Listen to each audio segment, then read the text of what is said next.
অক্ষয় সম্পদ তার দুধে সুস্থ থাকুন। প্রতিমা দর্শনার্থীদের শুভ শারদীয়ার প্রীতি ও শুভেচ্ছা জানায় রত্না বিল্ডার্স, মদন বহুল কলোনি, কোচবিহার। মুমূর্ষু রোগীর প্রাণ বাঁচাবে, আর আপনি এই মহান দানে পাবেন গভীর পরিতৃপ্তি।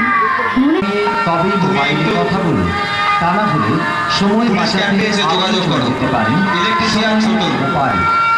বাইক চালাবার জয়ন্তী বর্ষ দুর্গোৎসবের পুজো মণ্ডপে আগত দর্শনার্থীদের জানাই সাদর আমন্ত্রণ। এবার দুর্গোৎসবে আমাদের নিবেদন জাপানি